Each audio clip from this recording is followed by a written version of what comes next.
It started with one city quietly walking back its sanctuary stance and ended with Trump's name allegedly surfacing in the Epstein Files. So, what just happened? Why now? And what's really going on behind the scenes? Let's start in Kentucky. Louisville is making headlines this week for quietly dropping its sanctuary policies. Not exactly something you'd expect from a historically blue-leaning city, but here's how it unfolded. The city of Louisville, Kentucky, they're not going to black ICE, and they're going to honor the detainers. That means when you got a criminal alien that is behind bars locally in Louisville, they're going to hold them there 48 hours so ICE can just come pick them up. This is not something that they wanted to do, but they realized if they didn't do it, then there was going to be a flood of blue in their city to get those illegals that are criminals off the street. That's exactly right. So the DOJ is saying after a strong warning from Pam Bondi, the city of Louisville is dropping its sanctuary policies.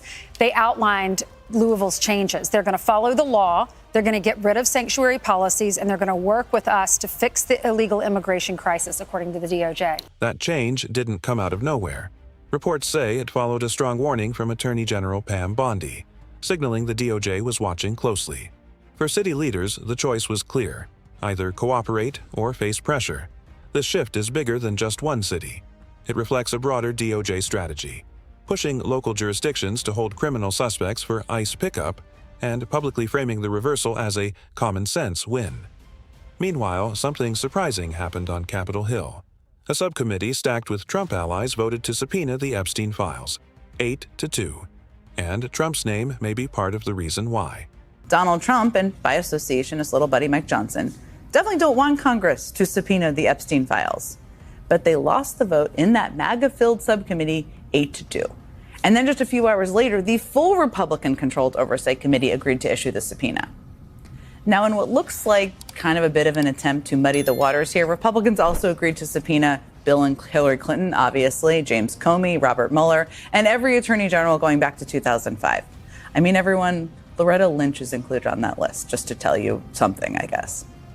But nevertheless, Congress is now using their power to actually get the Epstein Files.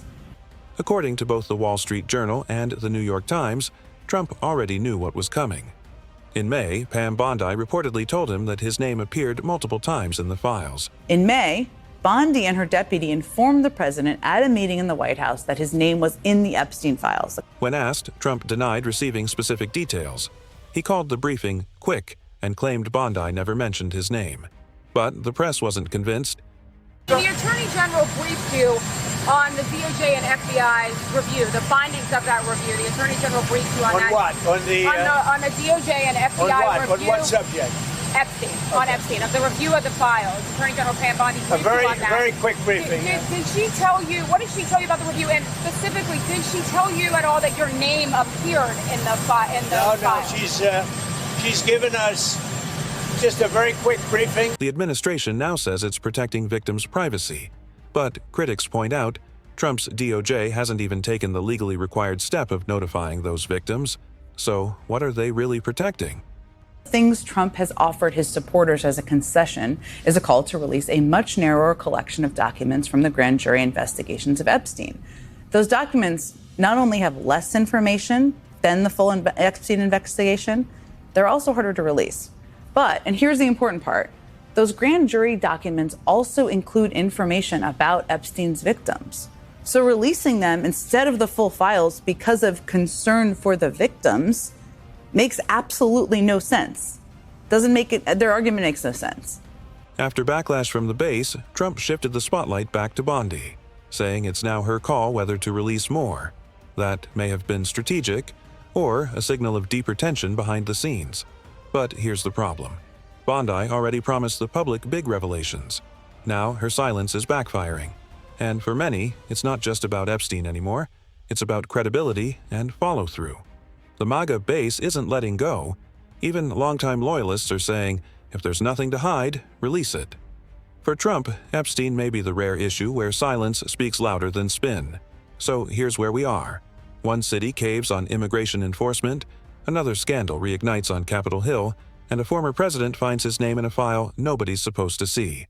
If transparency's the promise, the pressure's just beginning. Let me know in the comments, should Bondi release the full Epstein file? Should sanctuary cities rethink their policies? Or is this all just political theater with no real accountability?